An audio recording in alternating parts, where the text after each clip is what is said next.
ഞാൻ എവിടെയൊക്കെ ഈ അണിഞ്ഞൊരുങ്ങി പോകുന്നതെന്ന് വിചാരിക്കുന്നുണ്ടാവും കേട്ടോ. സംഭവം ഞാനൊരു കല്യാണത്തിന് പോയിട്ടുണ്ടായിരുന്നു. പക്ഷേ അതിന് ശേഷം എൻ്റെ അനിയത്തി കുറേ ദിവസമായിട്ട് അജ്മാനിൽ പോകണമെന്ന് പറഞ്ഞിട്ടുണ്ടായിരുന്നു. മെയിൻലി ഈ ജെല്ലി ബീൻസിന് വേണ്ടിയിട്ടാട്ടോ. അവളെ ജെല്ലി ബീൻ്റെ കട്ട ഫാനാണ്. പിന്നെ സെയ്യും അങ്ങനത്തെ സ്റ്റിക്കും അതുപോലെ തന്നെ ഹബ്ബബൻ്റെ സ്ട്രോബെറി ഫ്ലേവർ കൊടുത്തിട്ടുണ്ടായിരുന്നു കേട്ടോ. പിന്നെ അവൾ കുറേ ജ്യൂസൊക്കെ നോക്കി. ഈ ബോബയാണ് ഇട്ട് കൊടുത്തിട്ടുണ്ടായത്. പോപ്പിംഗ് ബോബ പറഞ്ഞിട്ടുള്ള ഒരു ജ്യൂസ് എടുത്തിട്ടുണ്ടെങ്കിൽ കാർബണേറ്റഡ് ഡ്രിങ്ക് ആണ്.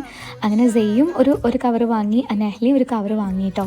അതിൻ്റെ കൂടെ വേറെയും ചോക്ലേറ്റ്സ് വാങ്ങിയിട്ടുണ്ടായിരുന്നു. ട്രിഡൻറ്റിൻ്റെ ചുയിങ്കം വാങ്ങിയിട്ടുണ്ടായിരുന്നു. ഹബ്ബബൻ്റെ സാധാ ഫാൻസി ഫ്ലേവർ ഉണ്ടല്ലോ അത് വാങ്ങിയിട്ടുണ്ടായിരുന്നു. ഇതിന് ഒന്നിന് തന്നെ 220 റുപ്പീസൊക്കെയാണ് കേട്ടോ.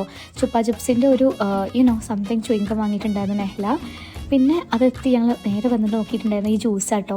കണ്ടോ അതിലിങ്ങനെ ചെറിയ ബബിൾസ് കാണുന്നത് അതാട്ടോ ഇതിൻ്റെ പോപ്പിംഗ് ബബിൾസ്. കൈൻഡ് ഓഫ് ചുയി അല്ല, അത് ഇങ്ങനെ പോപ്പിംഗ് ബബിൾസ് പോലെ തന്നെ ആയിരുന്നു കേട്ടോ.